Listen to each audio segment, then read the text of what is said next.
Bonjour à tous. Cette vidéo a pour objectif de présenter un appel de propositions d'architecture et d'urbanisme visant des solutions innovatrices et structurantes pour la reconstruction de Port-au-Prince suite au tremblement de terre survenu en janvier 2010. La vidéo présente tout d'abord les informations générales sur le pays étudié et par la suite les enjeux reliés au lieu d'intervention choisi, lesquels seront présentés à travers la lentille d'un résident local. Finalement, nous annoncerons les informations et les exigences spécifiques à l'appel de proposition. Ce travail a été réalisé par les étudiantes et les étudiants de l'atelier de montage et gestion de projet de la maîtrise en architecture de l'Université de Montréal. Les différentes capsules qui composent ce vidéo collectif peuvent également être visionnées sur la page web de l'atelier MGPA.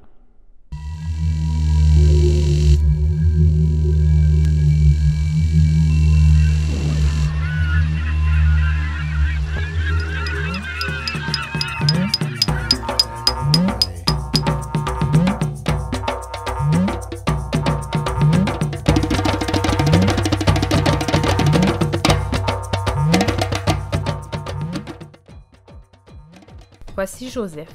Joseph fait partie des 9 800 000 habitants d'Haïti. La taille moyenne des ménages est de 4 personnes et demie et l'espérance de vie se situe à 62 ans et demi.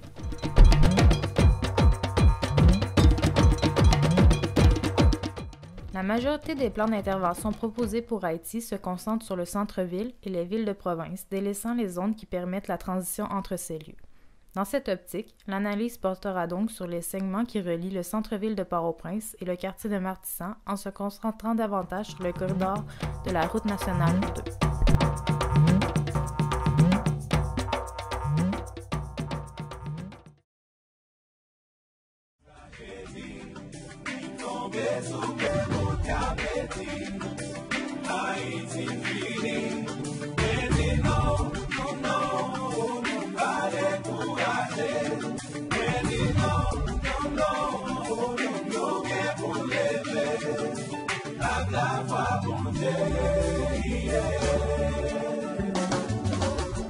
Mardi 12 janvier, yo ele me fait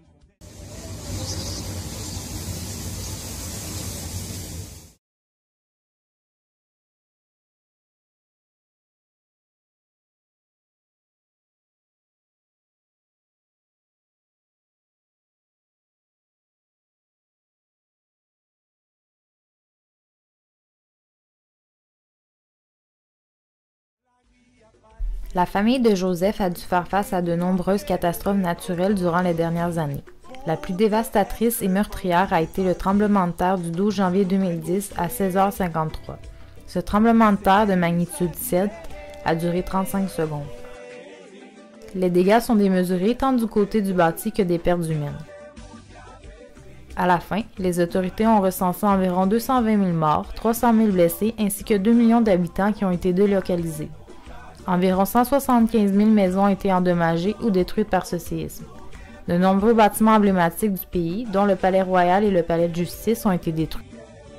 Les années 2010 à 2012 ont été marquées par une série d'autres événements, mis à part les secousses d'après-tremblement de terre fréquemment ressenties.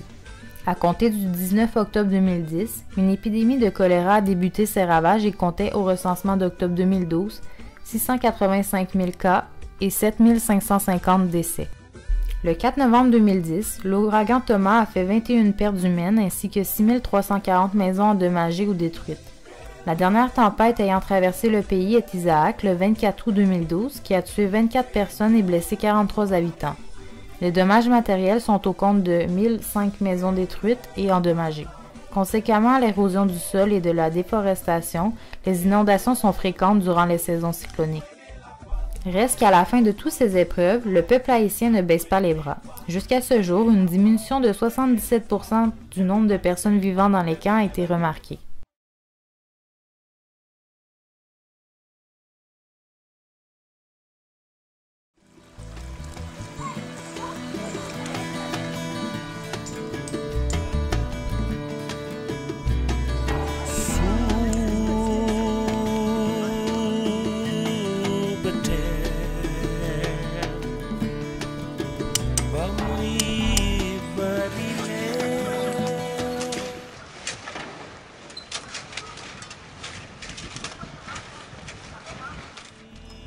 Joseph est âgé de 18 ans et vit à Cité-Éternelle dans la périphérie du centre-ville de Port-au-Prince, dans une maison en tôle d'une seule pièce qu'il partage avec ses parents, son frère et sa sœur. Le bâti s'organise principalement de manière désorganisée et informelle due à l'exode rural, aux conditions de construction précaires ainsi qu'aux différents aléas naturels des dernières années. Tout d'abord, le bâti permanent a des caractéristiques bien particulières et hétéroclites. Son grain très fin est constitué en majorité de logements insalubres, de bidonvilles, de rares habitations plus cossues, de bâtiments-appartements ainsi que de commerces. Ces derniers sont majoritairement concentrés aux abords et dans le centre-ville de Port-au-Prince. Ils occupent le premier étage permettant l'accès à la rue. Les bâtiments comportent en moyenne 2 étages, mais ils peuvent aller jusqu'à 5 étages pour les bâtiments à appartements. Leur enveloppe est principalement constituée de blocs de béton. La construction s'effectue avec des méthodes précaires, vu l'inaccessibilité à la machinerie et aux coûts de construction élevés. Les Haïtiens font alors preuve de débrouillardise et d'innovation pour pallier à ce manque.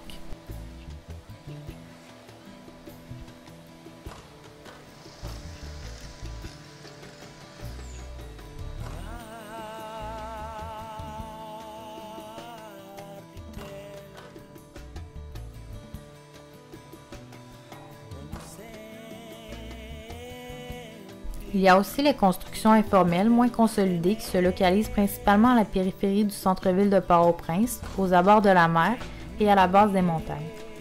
Elles peuvent comporter jusqu'à 2 étages. Ces constructions précaires se structurent sur de longues périodes et s'érigent de manière à pouvoir ajouter des pièces horizontalement sur le site ou pour accueillir des étages au niveau supérieur à long terme. La toiture de béton ou de tôle est alors utilisée à des fins domestiques. Il s'agit là d'une solution que plusieurs familles défavorisées ont adoptée vu le coût élevé des terrains, leur rareté en ville et l'inexistence d'un système de crédit et d'épargne pour le logement. De graves problèmes de santé et de pollution y ont été observés. Finalement, les constructions temporaires sont principalement concentrées au centre-ville de Port-au-Prince. Leur apparition est survenue dans le paysage urbain car c'est cette zone qui a été le plus affectée par le tremblement de terre de 2010. Ce type d'installation est concentré dans des camps dans lesquels se retrouve une forte densité de population et une structure interne qui s'y opère. Ce sont des tentes ou de simples toiles tendues qui font office de domicile aux occupants. Les installations sanitaires y sont malheureusement souvent plus précaires que dans d'autres secteurs de la ville. Malgré toutes les catastrophes naturelles survenues depuis 2010, 80% des Haïtiens déplacés vers des camps temporaires en 2010 les ont quittés.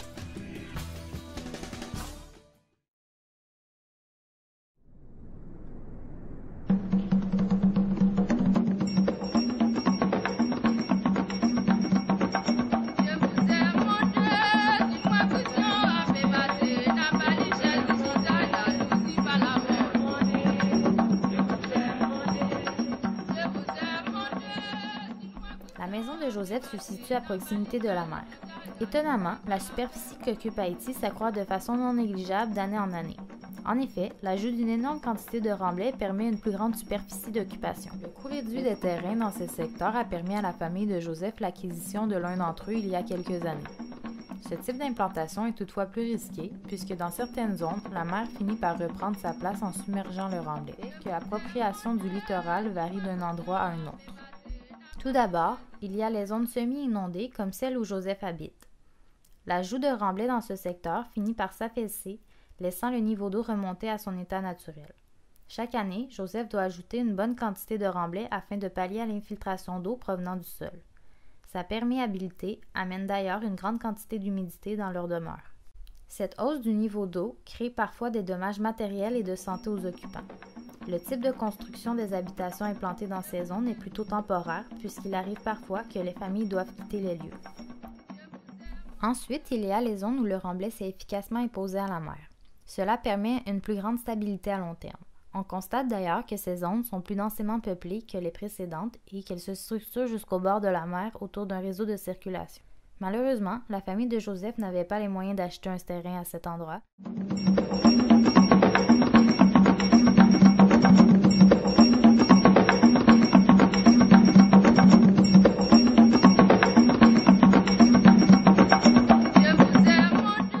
Finalement, il existe aussi des zones où les habitations sont reculées par rapport au bord de la mer. La présence d'un certain tracé parfois invisible délimite une zone inhabitée par la population. Celle-ci est respectée de tous. On peut croire qu'il appartient possiblement à la municipalité ou à une quelconque organisation en position d'autorité sur la population. On retrouve parfois sur ces berges des ports, des quais ou encore de l'entreposage de conteneurs.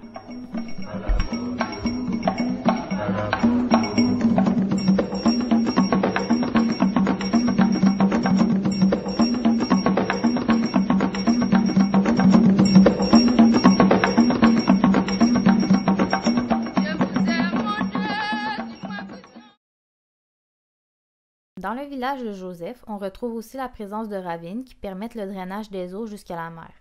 L'apparition de ces canaux provient de l'écoulement des eaux de la montagne qui a engendré l'érosion naturelle du sol.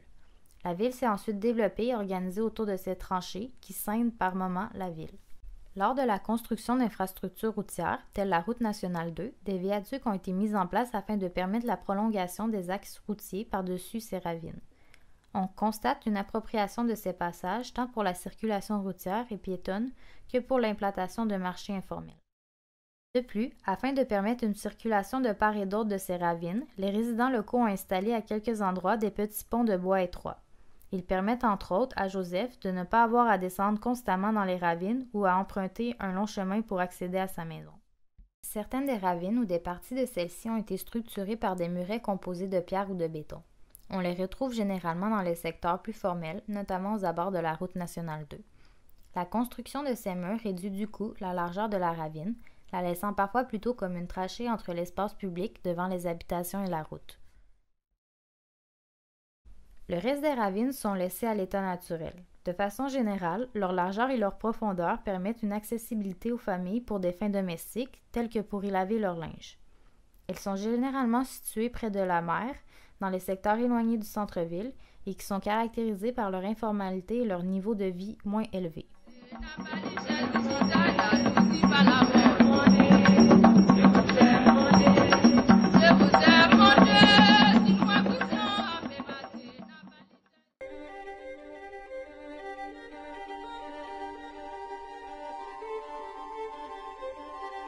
Le niveau d'insalubrité très bas à Haïti a contribué à la transmission du choléra introduit dans le pays en octobre 2010.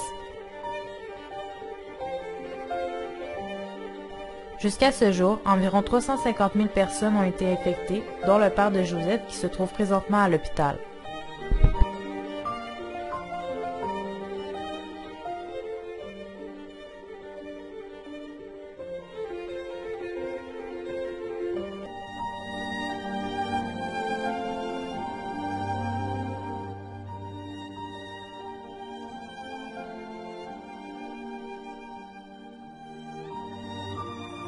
Comme on peut le voir sur la carte, très peu d'infrastructures sanitaires publiques sont présentes dans le secteur étudié.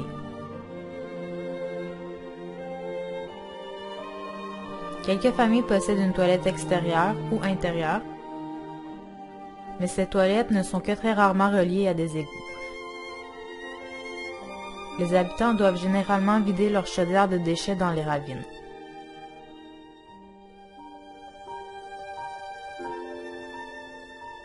Seulement 20% des habitants sont dotés de douches ou baignoires individuelles. 10% ont des douches collectives. Et donc 70% des ménages n'ont aucune douche ou baignoire.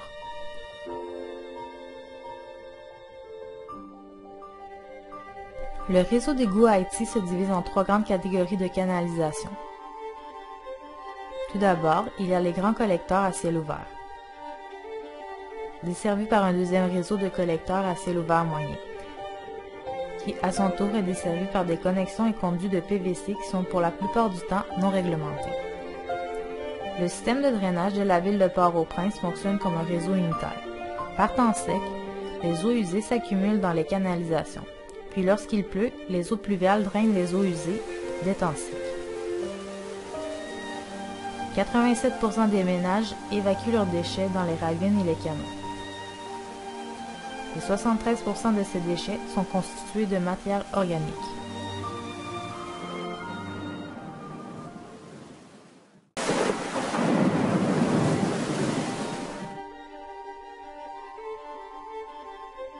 Voici donc ce qu'il faut retenir comme enjeu concernant les infrastructures sanitaires à Haïti. Il y a très peu de ménages qui possèdent une toilette et ou une douche. Il y a très peu de toilettes et de douches publiques dans le secteur. L'informalité du réseau d'égouts et l'absence de traitement des eaux.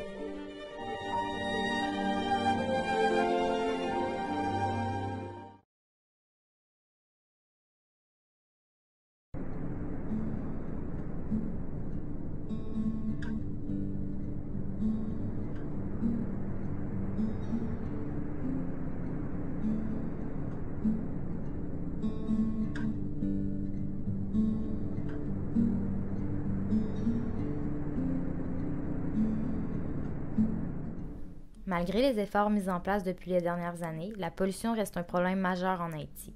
On la retrouve sous différentes formes, notamment par le rejet des déchets dans l'environnement, qui en est une des principales causes. Il se manifeste sous forme de matières organiques diverses, d'une grande quantité de matières plastiques, ainsi que de déchets industriels mal disposés.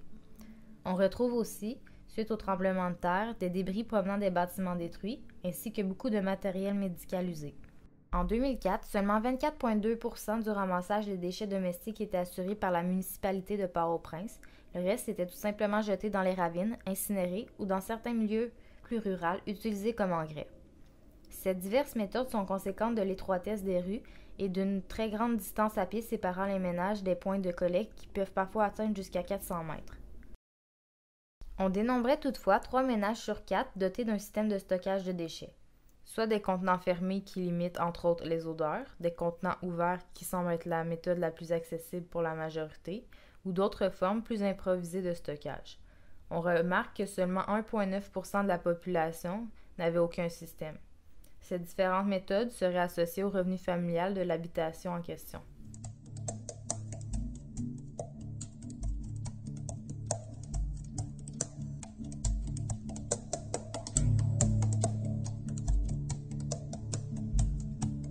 En ce qui concerne la pollution atmosphérique, les principaux polluants que l'on retrouve en Haïti proviennent entre autres du trafic véhiculaire, de l'émanation des eaux stagnantes, des méthodes utilisées par les campements temporaires, des différentes industries, de la quantité faible de végétation pour filtrer l'air, ainsi que l'incinération des déchets et l'usage de combustibles nocifs. Les données recueillies de 1980 à 2012 démontrent un accroissement majeur du taux de CO2 jusqu'en 2008 pour finalement entamer une diminution favorable.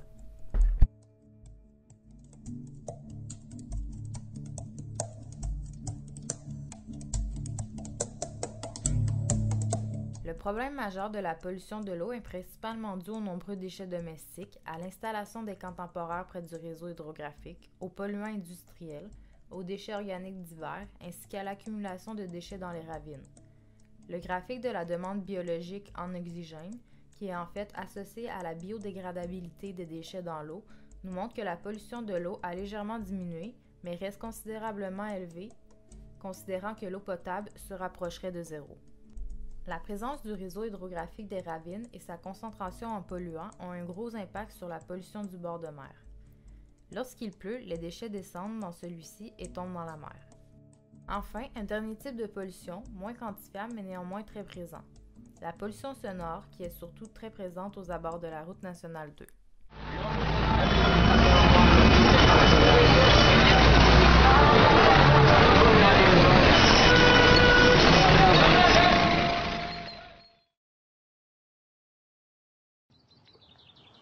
Plusieurs mesures ont tout de même été prises au sein du pays pour combattre la pollution depuis quelques années. Joseph a entre autres participé comme bien d'autres résidents au nettoyage des débris générés par le tremblement de terre de 2010. Ils ont plus précisément ramassé 80% de la quantité initiale. À partir de la matière, ils ont pu produire 200 000 pavés et 20 000 carreaux pour les réutiliser dans les quartiers sous forme d'escaliers, de rues pavées ou de maisons. Cette volonté de recycler la matière s'étend aussi à l'échelle de l'individu par le tri des déchets qu'ils transforment et revendent. Enfin, suite au séisme de 2010, ils auraient nettoyé plus de 70 km de ravines, canaux d'irrigation et de drainage.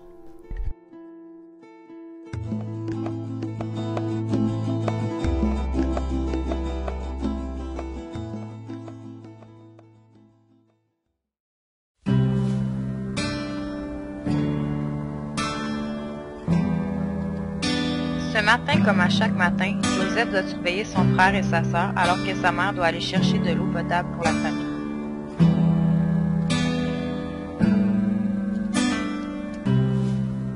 In a remote part of Haiti, a child is standing in a filthy puddle. This same water is used for washing clothes, cleaning dishes, and for drinking.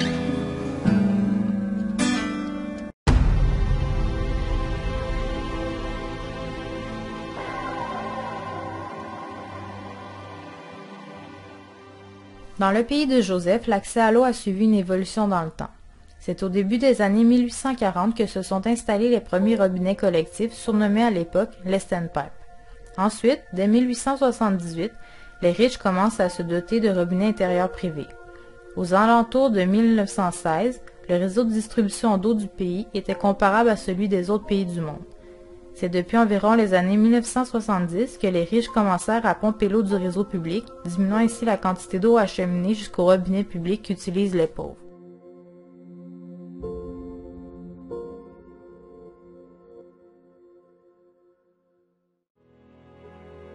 Ainsi, aujourd'hui en Haïti, l'absence d'un réseau d'infrastructures de distribution d'eau potable adéquat force la population à utiliser une grande variété de modes d'approvisionnement en eau.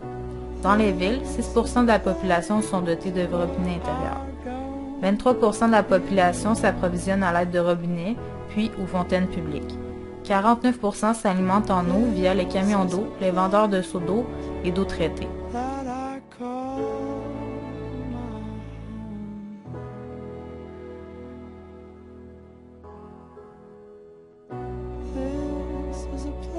20% s'alimentent en eau en récoltant les eaux pluviales.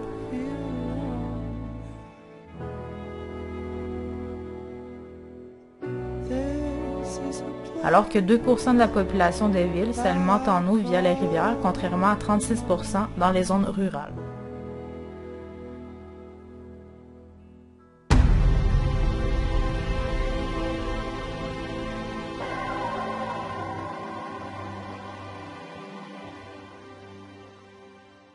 Plusieurs défis attendent la communauté de Joseph afin d'accroître l'accessibilité à l'eau potable, comme par exemple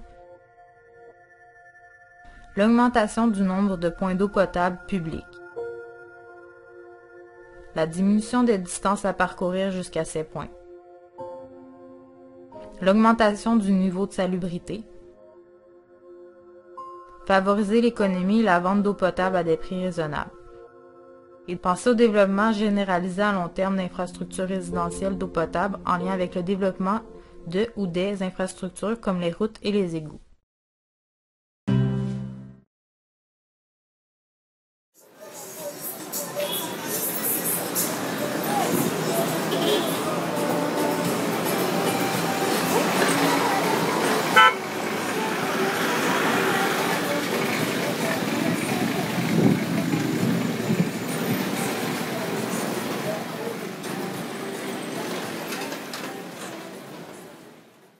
Lorsque la mère de Joseph part le matin pour aller chercher de l'eau, Joseph doit installer le commerce sur la rue pour que sa mère puisse amasser de l'argent pour subvenir à leurs besoins. À Haïti, il y a deux types de marchés. Tout d'abord, les marchés formels, dont le plus important du secteur est celui de Salomon. Les produits qui y sont vendus proviennent principalement de République dominicaine. Les administrateurs de ce marché collectent 50 gourdes par jour pour la location d'un espace, alors que 80% de la population vit avec moins de 2 $ par jour, soit 85 gourdes.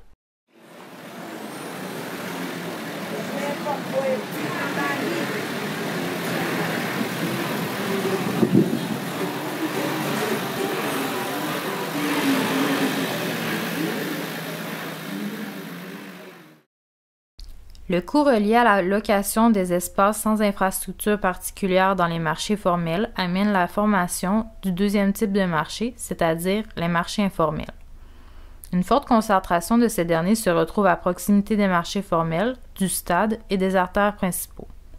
Le mauvais drainage dû à l'état de la chaussée affecte donc grandement les commerçants.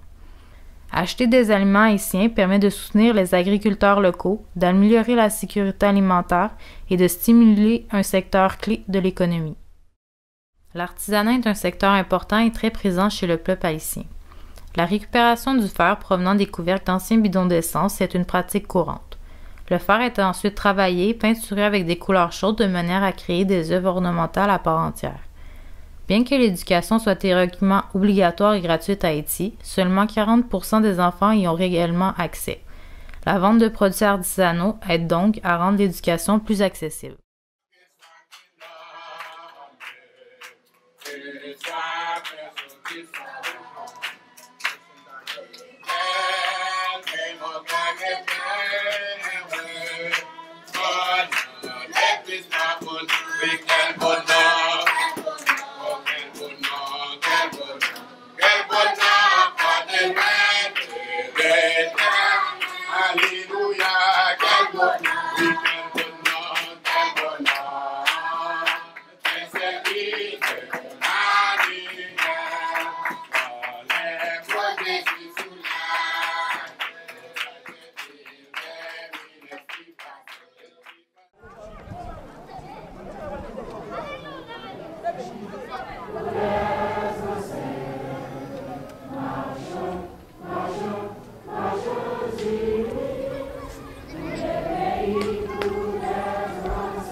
Voilà le train qui passe, le train, voilà le train passé, voilà le train qui passe, voilà le train passé. La famille de Joseph tient commerce sur rue principalement pour financer l'accès des enfants à l'éducation. Ils font partie des 77% de la population qui seront scolarisés dans la tranche de 6 à 24 ans, et ce tant dans le secteur urbain que rural. Les écoles sont implantées uniformément principalement de part et d'autre de la route nationale 2. N'étant pas régies par le gouvernement, beaucoup d'entre elles sont informelles et ne sont pas illustrées sur cette carte, faute de documentation. Le progrès est tangible puisqu'en 2006, ce taux était de moins de 50%, et que pour la tranche de 60 ans et plus, on n'obtient qu'un faible taux de 18%. Cette amélioration découle entre autres de la construction de près de 200 écoles pourvues d'installations d'eau et d'assainissement dans les zones touchées par le tremblement de terre. Ces dernières ont permis d'améliorer les conditions d'apprentissage de plus de 70 000 enfants et de réduire leur exposition aux maladies hydriques. I want to be a doctor surgery. I want to be a worship leader. When I graduate, I want to be an accountant.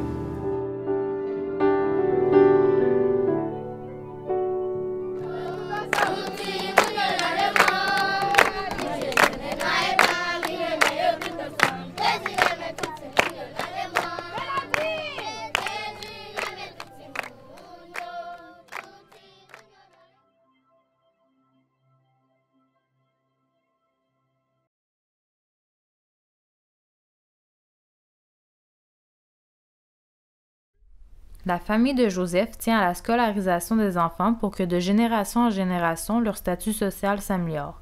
Avec un taux de chômage en 2010 de 40%, l'accès à l'emploi est difficile. Plus de 38% de l'emploi total relève du secteur primaire avec une prédominance des activités agricoles. Ces activités se retrouvent quasi exclusivement en milieu rural, comptant pour 6% de l'emploi total des villes de province et sont quasiment inexistantes dans les aires métropolitaines. La part du PIB agricole dans le PIB total obtient un fort pourcentage de 25%. Aussi, 57% des emplois haïtiens sont informels contre 2,8% de l'emploi total qui relèverait d'établissements formels. De plus, la concentration des emplois du commerce est bien plus forte en milieu rural, avec un taux de 62%, contrairement à l'aire métropolitaine qui occupe seulement un taux de 38%.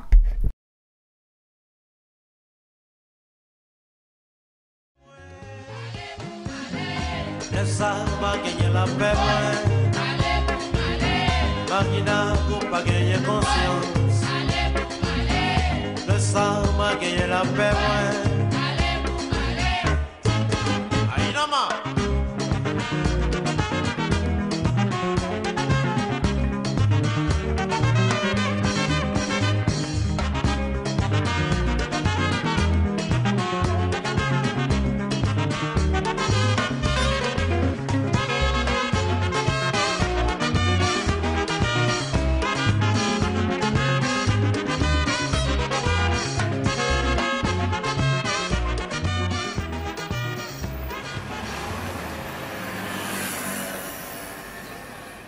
Joseph, qui habite Cité Éternelle, décide donc d'aller voir son père à l'hôpital. Le chemin le plus direct pour parcourir le kilomètre qui les sépare implique d'emprunter la route nationale 2, également appelée la route du Sud, puisqu'elle s'étend de la capitale jusqu'au sud-ouest d'Haïti, à l'Écaille. La route nationale 2 s'inscrit dans un réseau routier à l'échelle nationale qui permet de relier entre elles les grandes villes du pays. Comme nous l'avons vu, le territoire à l'étude pour l'appel de proposition touche donc une brève partie de la route nationale 2 entre Martissan et Port-au-Prince.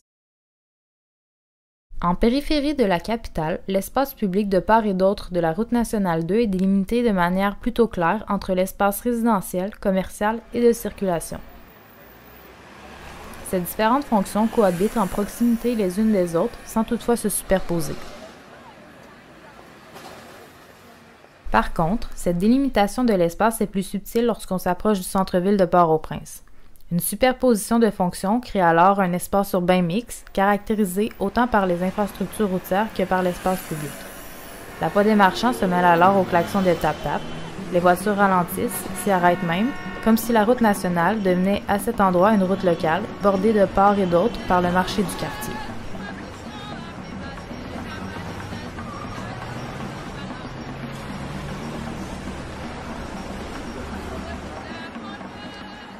Le pays est composé à 75% de routes non pavées et jusqu'à 80% sont jugées en mauvais ou très mauvais état. Il y circule officiellement 31 000 motos, 77 000 voitures et 84 000 véhicules de type VTT. Sur l'ensemble des accidents routiers, un tiers survient sur les routes nationales du même type que la route nationale 2. Afin d'améliorer la sécurité et l'état des routes, de nombreux projets gouvernementaux et internationaux ont été mis sur pied au cours des dernières années.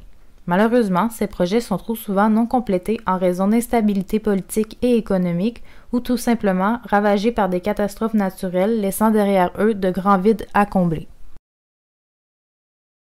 En somme, il faut donc savoir s'armer de patience lorsqu'on emprunte la route nationale 2 dans l'idée de se déplacer rapidement.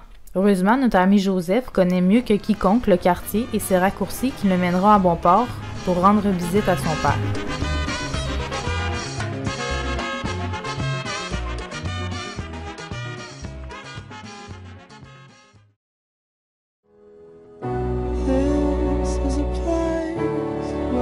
Le père de Joseph, contaminé par l'épidémie de choléra qui fit son apparition en octobre 2010, séjourne présentement à l'hôpital. Joseph décide donc d'aller lui rendre visite aujourd'hui, mais il doit trouver son tap-tap.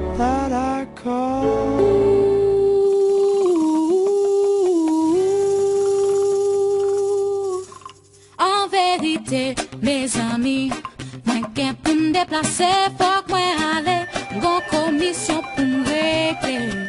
Gain pour m'river, faut me faire presser. Grande nouvelle pour moi porter, tant pis souple, pas misé, mais malé. Mes amis, hey, mais pas de temps pour moi gaspiller. Quel que soit j'en ai, pas pour lever pied, parce que quoi arriver. En vérité, mes amis. Beaucoup d'autobus traversent Martissan sur la route nationale 2, mais ce réseau de transport informel ne possède pas vraiment d'arrêt spécifique. De plus, ces autobus représentent les seuls moyens de transport en commun présents à Port-au-Prince. Aussi surnommés les tap-tap, ces véhicules à mi-chemin entre le pick-up et un autobus jouent à la fois le rôle des autobus et des taxis et sont de fonds privés.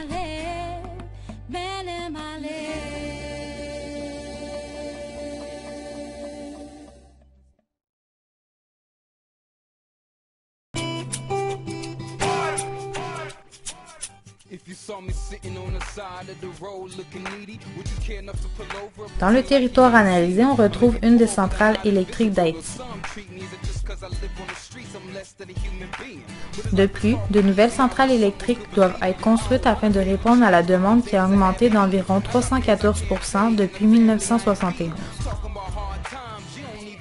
Cependant, seulement 38,5% de la population est connectée au réseau électrique, et ce comptant les connexions illégales présentes dans les bidonvilles.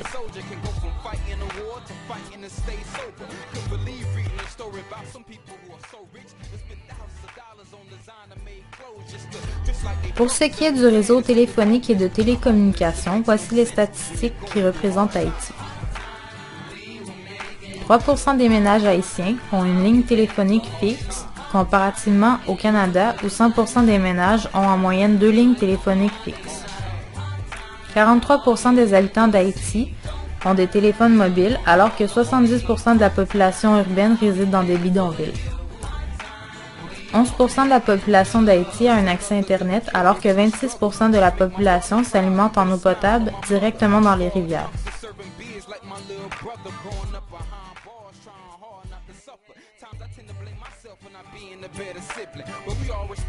Pour résumer, voici les enjeux principaux relevés suite à cette analyse. Un réseau de transport informel et privé, des maisons informelles sans service où les habitants n'ont pas une grande accessibilité aux infrastructures électriques et où les habitants ne possèdent pas vraiment de ligne téléphonique fixe.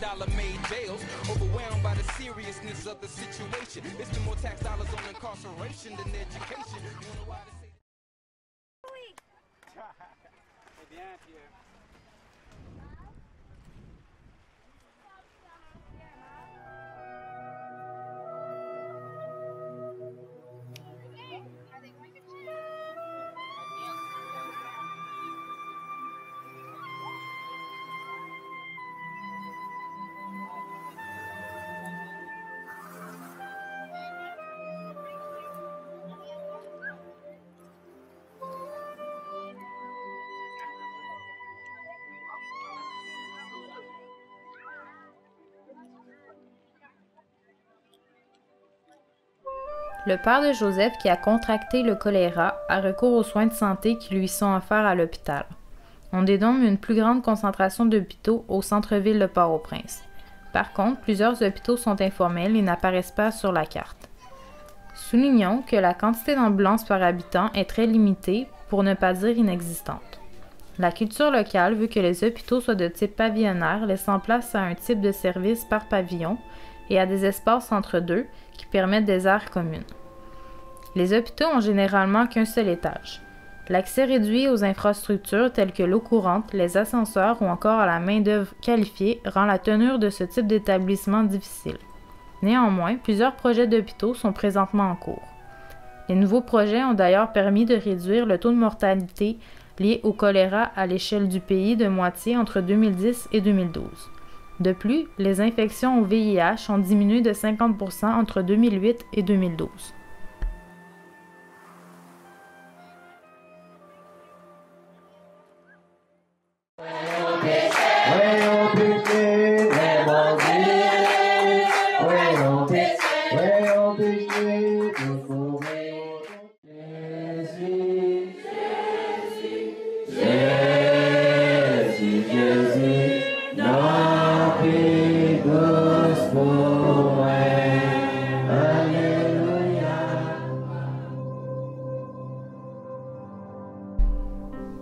Joseph et sa famille sont catholiques comme 58% de la population haïtienne.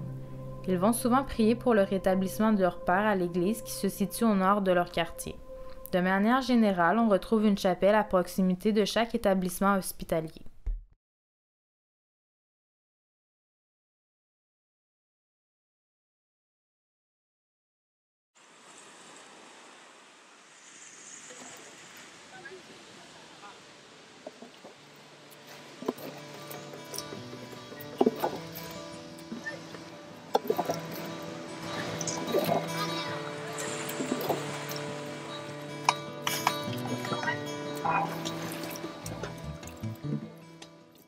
Ces 30 dernières années, la couverture forestière en Haïti s'est gravement réduite pour représenter seulement que 2% du territoire.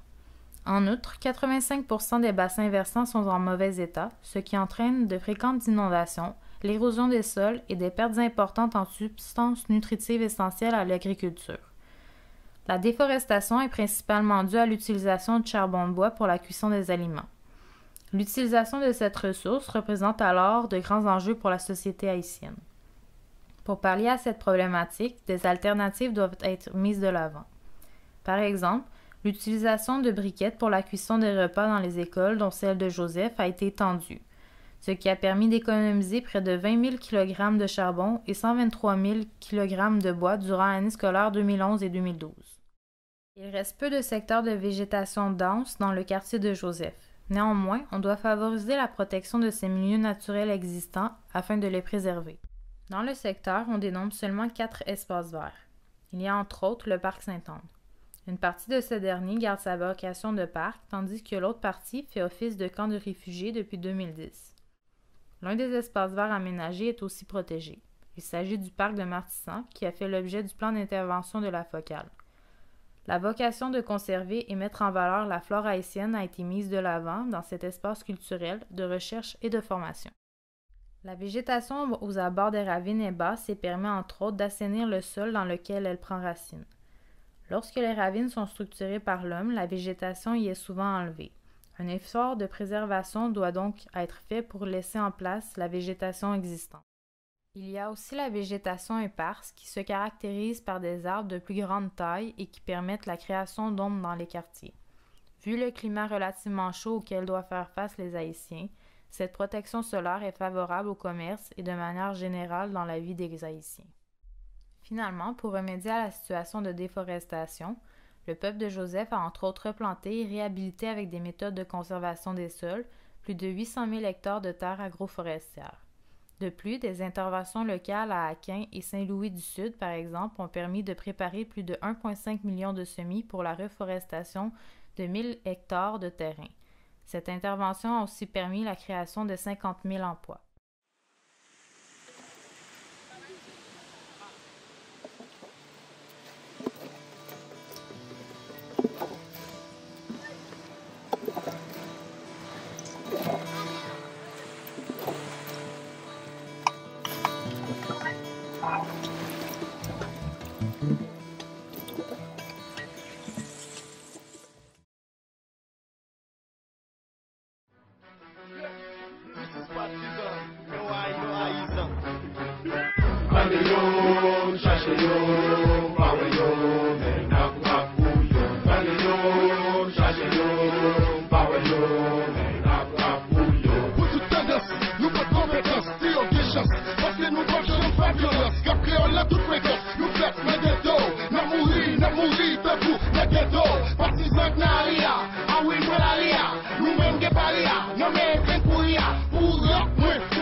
La présence de gangs est généralisée dans le secteur de Port-au-Prince.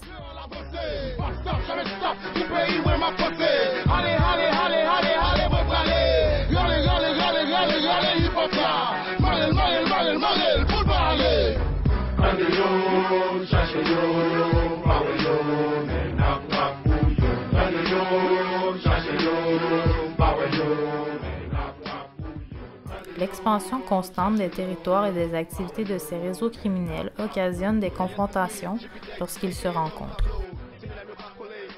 Au cours de l'année 2011, la famille de Joseph s'est fait voler à leur domicile plusieurs objets de valeur. La présence internationale tend à diminuer dans le secteur.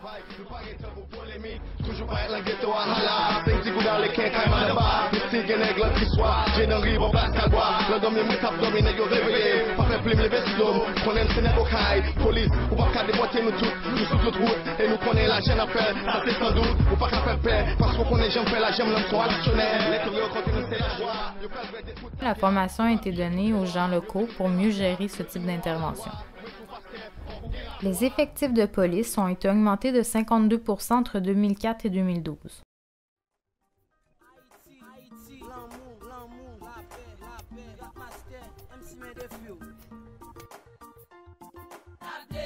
Joseph et son peuple sont d'avis que la présence de police professionnelle et d'un système de justice responsable sont deux éléments essentiels à la stabilité du pays et donc aux investissements, à la croissance économique et au développement.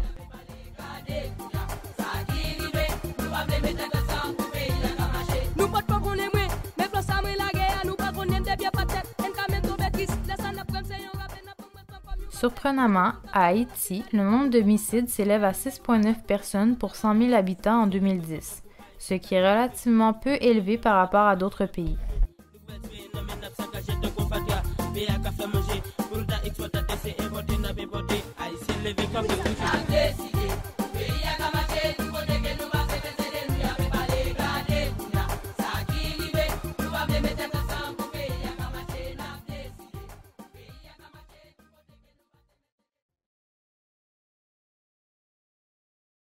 que nous va. Le schéma d'aménagement réalisé par la Focale, c'est-à-dire la Fondation Connaissance et Liberté, fait partie d'un processus qui vise à promouvoir et accentuer les démarches citoyennes au sein de la population. C'est un travail en constante progression et en étroite collaboration avec les acteurs locaux. Les objectifs sont d'ouvrir des pistes pour désenclaver les quartiers et décloisonner les politiques. Doter Martissant d'un cadre de référence et d'évolution pour une vingtaine d'années, l'action au coup par coup.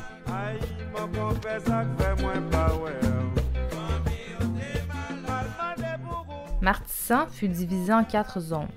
Ville réconciliée avec la mer, cœur de Martissant, eau de Martissant, les mornes, agriculture périurbaine et loisirs. Les 4 zones étant découpées par caractéristiques différentes, ne représentent pas les mêmes enjeux et sont donc traitées différemment. Cette division est une tranche représentative que l'on retrouve un peu partout ailleurs en Haïti. L'approche soulève quelques questions qui méritent d'être explorées par les experts. Cette division a-t-elle comme résultat une ségrégation et une fragmentation des solutions proposées? Comment se lieront les différentes zones et quartiers? Comment favoriser la percolation et les échanges entre ces 4 zones et éviter une fragmentation plus accrue? Mandatée par le gouvernement haïtien, la firme IBI-DAA a travaillé en collaboration avec l'unité de construction de logements et de bâtiments publics pour l'esquisse des lignes directrices pour l'aménagement de Port-au-Prince. Une zone d'utilité publique fut délimitée au cœur du centre-ville historique de Port-au-Prince.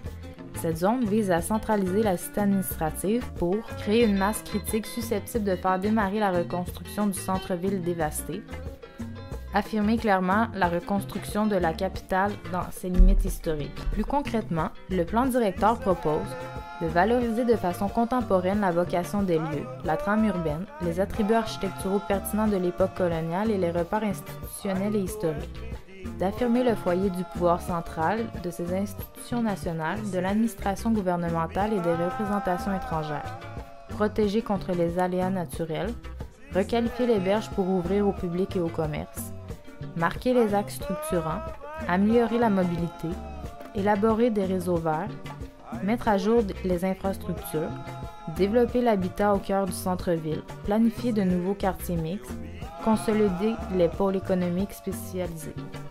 Les propositions urbaines sont-elles adaptées au contexte haïtien?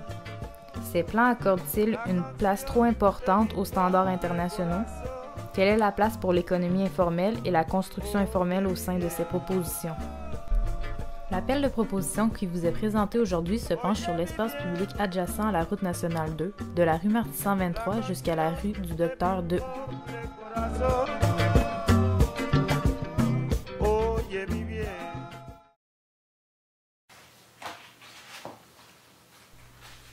Voyons maintenant l'appel de proposition que nous vous présentons aujourd'hui.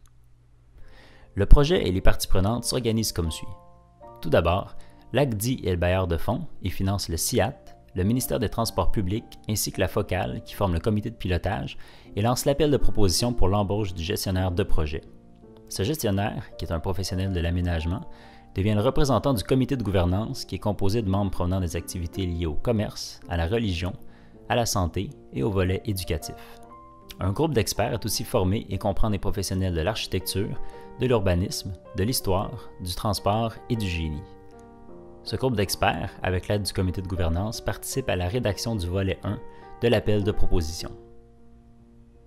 La Focale, le MTP ainsi que le CIAT lancent donc un appel de proposition auprès de firmes locales et internationales d'urbanisme et d'architecture ayant pour thème l'espace public partagé dans la reconstruction de Martissant et Port-au-Prince. Les propositions sélectionnées seront intégrées au plan d'aménagement de la ZAC, zone d'aménagement concertée de Martissant et du centre-ville de Port-au-Prince, pour ainsi tisser des liens avec les plans d'aménagement actuels.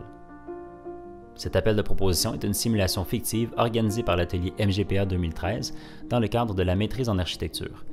Vous trouverez le syllabus détaillé à l'intérieur du fascicule donné précédemment. L'appel de proposition inclut donc 2 volets, dont le premier vise à identifier des idées novatrices dans un cadre général d'intervention. À ce premier tour, Les dossiers de proposition devront inclure un plan d'implantation, les plans, coupes et élévations nécessaires à la compréhension du projet, une maquette, 2 perspectives d'intégration, un diagramme organisationnel et de cycle de vie de l'ensemble du projet, une analyse de risque, un plan de gouvernance et de participation citoyenne, et finalement 2 planches sur les différents aspects considérés pour améliorer la sécurité des habitants ainsi que les conditions environnementales. Les projets soumis doivent répondre aux valeurs suivantes qui seront les critères d'évaluation.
Suite à cette publication, des soumissionnaires répondent à l'appel en soumettant leur projet.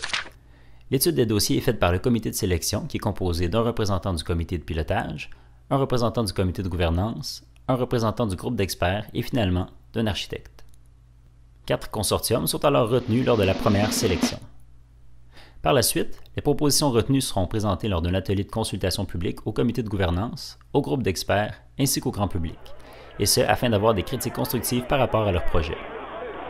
Les consortiums apportent donc des modifications à leur projet suite à cet atelier et soumettent de nouveau un 2e dossier afin qu'il soit jugé par le comité de sélection. Un seul consortium sera alors retenu pour mener à terme le projet. Cette proposition fera de nouveau l'objet d'un atelier de consultation publique afin d'être retravaillée avant l'obtention du permis de construction. Suite à l'émission de ce permis, le projet sera construit alors par phase.